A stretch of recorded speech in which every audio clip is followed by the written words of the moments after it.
Želim, da bi se tudi odrasli zavedali pač, da ljudje zato, ker imajo fizični hendikep, ne pomeni, da imajo tudi intelektualnega, ker so pač še zmeraj zelo pametni in tudi dosegajo dosti podobne, če ne še boljše stvari kot mi, ki pač nimamo fizičnega hendikepa. How can you help young people with autism? I can't exactly answer that in that direct line because it's not exactly a concrete thing. It varies. Myself, I would rather just be in a dark room all day.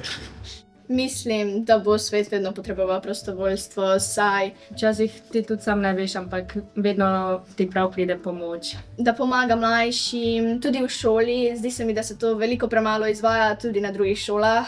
Ko gremo v dom upokojencev, da jim razveselimo. Zdi se mi, da je to res pomembno. Želela bi si, da bi tudi odrasli pripomogli k medgeneracijski glasbeni izmenjavi in da nas bi podučili o glasbi njihove mladosti. Dobro bi bilo, da bi naredili kot neko ustanovo, kjer bi lahko katerikoli otrok noter razvijal svoje ambicije in bi imel na voljo strokovnjakov, ki bi mu pri tem pomagali. Mislim, da bi odrasli otroke lažje navduševali nad tehnologijo in znanostjo, če bi jih začeli bolj pogosto vključevati v šolske in obšolske dejavnosti. Meni se zdi, da je za mlade atlete nasplošno dobro poskrbljeno. V našem klubu, Atletskem klubu Olimpija, se trenerji zelo posvečajo svojim atletom, vsakemu posebej. Družina, starši, trener se mi ogromno posveča, v šoli se mi prilagodijo in se res da zmeniti. Opazila sem tudi pri mojih sošolcih, da veliko staršev otrokom predstavi nekaj, kar so oni delali.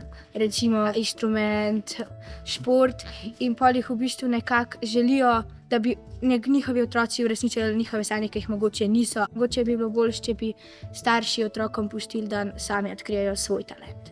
Odrasli lahko otroke navdušijo nad šahom, da jim povejo pravila, da igrajo z njimi in da jim dajo veselje, da jih premagajo.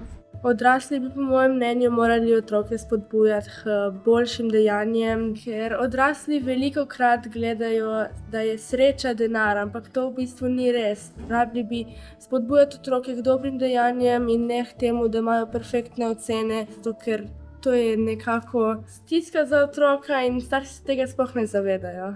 Seveda je razumljivo, da hočete za svojega otroka, da ima neko pot, na kateri so ograje, ampak če na tej poti trpi, ne vem, kje je smisel, da jo hodi. In imeti tudi zaupanje v svojega lastnega otroka in v svojo vzgojo je predvsem pomembno pri temu.